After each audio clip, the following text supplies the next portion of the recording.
In this video, I'm going to break down question 20 of the USMLE's 2021 version of the free 120 sample questions for step 1, which is linked in the video description down below.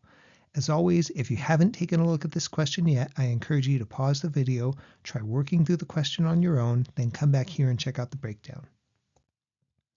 All right, so let's take a look at the question. And as always, I like to start at the end, figure out what they're asking before we go back to the passage and get our information. Even on a short passage like this one, I follow the same method every time so that it's just automatic. So they're asking what nerve is most likely to be injured.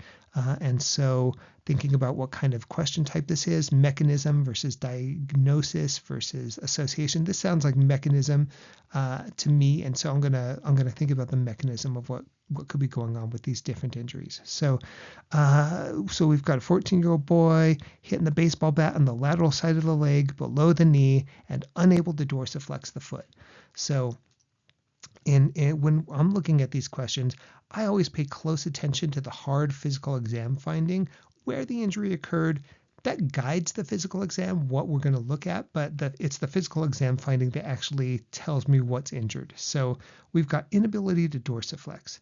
Now looking at these answer choices here, so answer choice A, common fibular, I remember that passes like along the lateral side of the knee. It splits just below the knee and then like goes to the deep and superficial fibular, and the deep one goes to the anterior, and that controls dorsiflexion. So I like that. That checks out. But let's look at all the answer choices here. So femoral nerve, that goes to the anterior compartment of the thigh that controls our knee extension and our hip flexion. So being hit below the knee wouldn't hit the femoral nerve, and the motor deficit that we have is not right for the femoral nerve. So I'm getting rid of that. C, that's the one that comes down the middle, kind of the medial aspect of the thigh, covers the medial compartment of the thigh, and is in control of our adduction, so bringing our knees together, our thighs together, our thigh master muscles.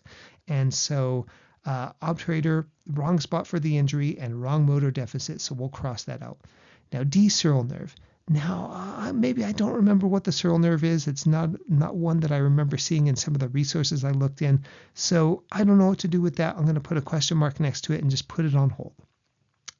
E, tibial nerve. Now, I do remember that one. That's the one. It goes to the posterior compartment of the calf, controls plantar flexion, so that pushing on the gas motion. That's not what's going on here. This is the opposite of the motor problem that we're seeing. So I'll get rid of tibial. Now, here's a point where we've got an answer we really like and something we're not sure about.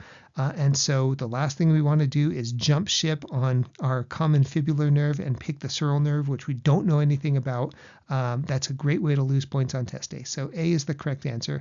If you didn't learn or don't remember what the sural nerve is, that's the sensory branch of the tibial nerve. It's a pure sensory nerve. So it's the stuff that we associate with the tibial nerve, like that sensation on the lateral aspect of the foot, all of those tibial nerve sensory findings, that's the sural branch of the tibial nerve that's doing that.